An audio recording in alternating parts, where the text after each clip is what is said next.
नमस्कार साथियों। चुनाव दर चुनाव हार और जनता से नकार दिए जाने वाले एक नेता जिनके नेतृत्व में लगभग 90 चुनाव कांग्रेस पार्टी हारी, उनकी हताशा निराशा दिन पर दिन बढ़ती जा रही है और आरोपों की राजनीति को इन्होंने अपना आभूषण बना लिया है।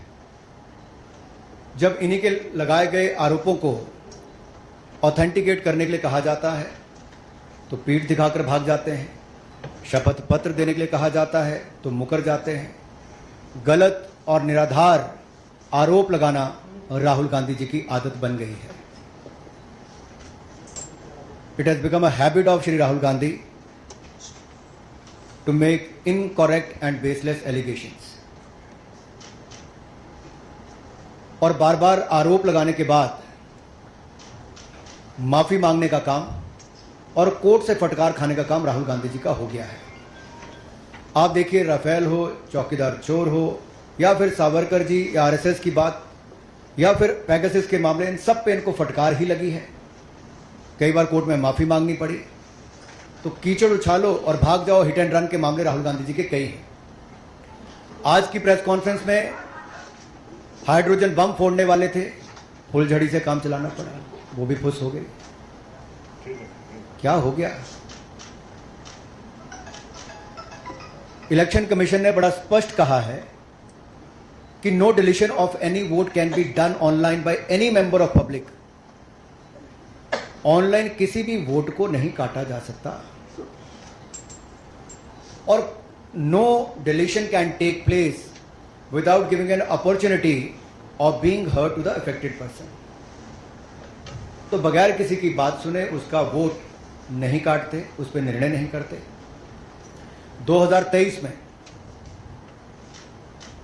अनसक्सेसफुल अटेम्प्ट्स की गई, प्रयास किए गए जो विफल रहे, नाम काटने के आलंद असेंबली कॉन्स्टिट्यूएंसी में, और ये इलेक्शन कमीशन ने एफआईआर फाइल करने के लिए ही कहा था और मैटर इन्वेस्टिगेट करने के लिए भी इलेक्शन कमीशन ऑफ इंडिया ने ही कहा था। इलेक्शन कमीशन ने मोबाइल नंबर पहले ही उपलब्ध करवा दिए हैं, आईपी एड्रेस अगर दे दिए हैं। अगर मोबाइल नंबर दे दिए, आईपी एड्रेस दे दिए, तो कांग्रेस शासित राज्य की कर्नाटक की सीआईडी ने अब तक क्या किया? और मैं एक ध्यान आपके माध्यम से देश की जनता को बताना चाहता हूं। रिकॉर्ड्स के अनुसार आलंद विधानसभा क्षेत्र ये कांग्रेस के ही कैंडिडेट ने जीती थी 2023 में 10,348 मतों से। तो क्या श्रीमान राहुल गांधी जी, कांग्रेस ने वोट चोरी करके सीट जीती थी? एक बात आज जो राहुल जी ने बातों में मान ली और अपने जवाब में कहा, वो कहते कहते हाइड्रोजन बम एक तरह से फोड़ गए अपने ऊपर ही। वो कहते मैं लोकतंत्र बचाने नहीं आया। राहुल जी कहते हैं लोकतंत्र को बर्बाद करने की तैयारी है क्या? गलत निराधार आरोप बार बार संवैधानिक संस्थाओं पर लगाना, गलत निराधार आरोप बार बार इलेक्शन कमीशन ऑफ इंडिया पर लगाना, कभी ईवीएम पर प्रश्न चिन्ह खड़े करने, कभी वीवीपैट पर करना, कभी चुनावों के नतीजों पर करना, और कभी टूल किट के सहारे भारत के लोकतंत्र पर, संवैधानिक संस्थाओं पर प्रश्न चिन्ह खड़ा करना। क्या यह आदत सी बन गई है? क्या चाहती है कांग्रेस पार्टी? पूर्व प्रधानमंत्री इंदिरा गांधी जी सत्ता का दुरुपयोग करके, अफसरों का दुरुपयोग करके चुनाव जीते हैं तो कोर्ट उनको बाहर का रास्ता दिखाता है।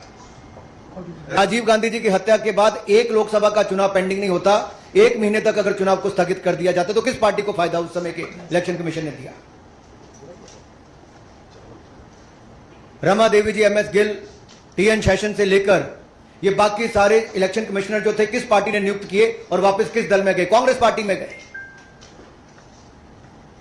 इलेक्शन कमीशन का दुरुपयोग इन्होंने कभी किया होगा? उनको बड़े बड़े पद भी बाद में दिए होंगे, लेकिन अगर निष्पक्षता के साथ भारत का इलेक्शन कमीशन काम कर रहा है तो बार बार राहुल गांधी जी का प्रयास है कि लोकतंत्र पर प्रहार किया जाए, भारत के लोकतंत्र को कमजोर किया जाए, जनता को गुमराह किया जाए। और जिस तरह से बांग्लादेश नेपाल में स्थिति बनती है वैसे झूठ बोल बोल के वहां पर स्थिति पैदा कर दो देश में। मैं एक और उदाहरण आपको देना चाहता हूं। अभी हाल ही में कर्नाटक हाईकोर्ट का फैसला आया, मलूर विधानसभा के चुनाव को खारिज किया है। क्या 2023 में कांग्रेस ने वोटों के गबन के साथ इस सीट को जीता था।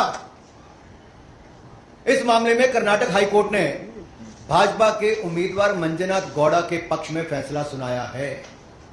कोर्ट ने कहा, मलूर विधानसभा में मतगणना के दौरान गंभीर अनियमितताएं हुई। क्या फेराफेरी के साथ कांग्रेस ने सीट जीती थी? राहुल जी, जवाब देना पड़ेगा आपको और कांग्रेस पार्टी को।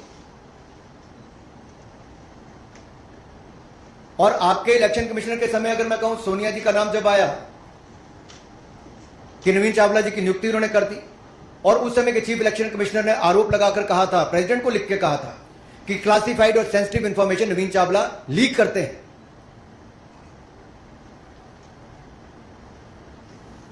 कुछ सवाल आज मैं और पूछना चाहता हूं कि जब जब राहुल गांधी जी आरोप लगाया और उसके कोर्ट गए तो बार बार इनको मुंह की खानी पड़ी। आप सारे उदाहरण उठाकर देख लीजिए, कभी माफी मांगनी पड़ी तो कभी कोर्ट की लताड़ खानी पड़ी। तो क्या इसी डर से राहुल गांधी जी शपथ पत्र नहीं दे रहे हैं? आज मीडिया द्वारा बार बार पूछे जाने के बाद भी शपथ पत्र क्यों नहीं दे रहे? ये आए तो धमाका करने थे, लेकिन ड्रामा करके चले गए। धमाका इनके बस की बात नहीं, ड्रामा करने इनके बस की बात है।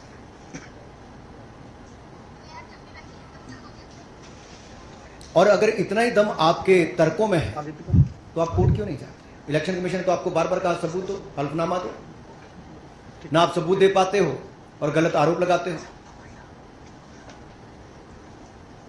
क्या संवैधानिक संस्थाओं को कमजोर करना एक भारतीय लोकतंत्र के प्रति एक बड़ा षड्यंत्र कांग्रेस पार्टी का और LOB leader opposing Bharat Rahul Gandhi ji का है? क्या यह केवल घुसपैठिए वोट को बचाने के लिए है?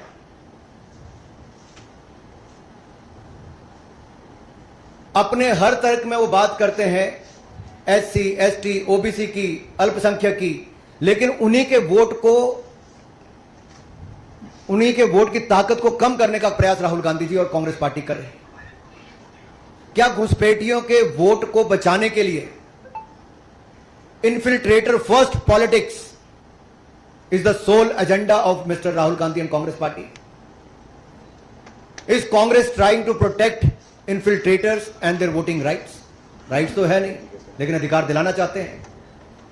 राहुल जी के बयानों ने बार बार बताया है कि वो घुसपैठियों के साथ है और देश के एससी, एसटी, ओबीसी, अल्पसंख्यकों के वोट को कम करना चाहते हैं।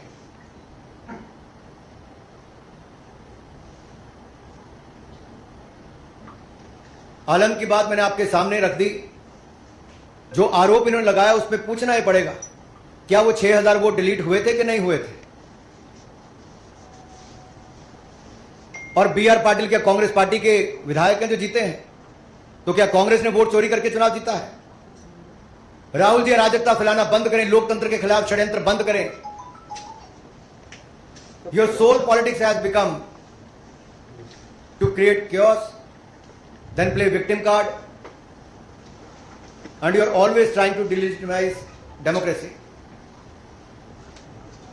आप ना शपथ पत्र देते हैं, ना सबूत देते हैं, आप केवल आरोप लगाने का काम करते हैं। इसका मतलब कांग्रेस का भारत के लोकतंत्र में, संवैधानिक संस्थाओं में, इनमें विश्वास नहीं है। केवल अराजकता फैलाना, अनरेस्ट पैदा करना और भारत को डिस्टेबलाइज करने का एक षड्यंत्र टूल किट गैंग के माध्यम से क्या आप लोग रचने जा रहे हैं, कर रहे हैं प्रयास? लेकिन आप जितने मर्जी प्रयास करिए, भारत के लोकतंत्र को भारतीय जनता पार्टी मजबूत करने के लिए हर कदम उठाएगी।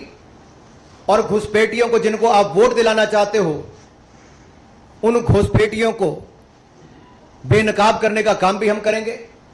और ये आपकी घुसपैठिए बचाओ राजनीति को भी बेनकाब हमने किया है और आगे भी करते रहेंगे। धन्यवाद। धन्यवाद अनुराग जी। अब एक एक करके आप सवाल पूछ सकते हैं। नीरज जी, आप पूछिए। अनुराग जी, मेरा सवाल है, क्या आपको लगता है कि बिहार चुनाव की नजदीक और बिहार चुनाव में एसआईआर का प्रयोग किया गया, तो वहाँ वोटों के ध्रुवीकरण के लिए राहुल गांधी इस तरह की कांग्रेस कर रहे हैं? देखिए, ध्रुवीकरण कांग्रेस का प्रयास लगातार शुरू से रहा है और ये तुष्टीकरण की राजनीति आज कांग्रेस को इस स्थान पे ले आई कि 2014, 2019, 2024 में भी हारे। मुश्किल से नेता प्रतिपक्ष इनके बन पाते हैं लेकिन जब पद मिला तब एलओपी ने उसको एलओबी, लीडर अपोजिंग भारत का पद बना दिया। क्या कांग्रेस और विपक्षी दलों के पास तुष्टिकरण के अलावा कोई और राजनीति नहीं रही? क्या घुसपैठियों को बचाने के अलावा इनके पास कोई मुद्दा बिहार में नहीं रहा?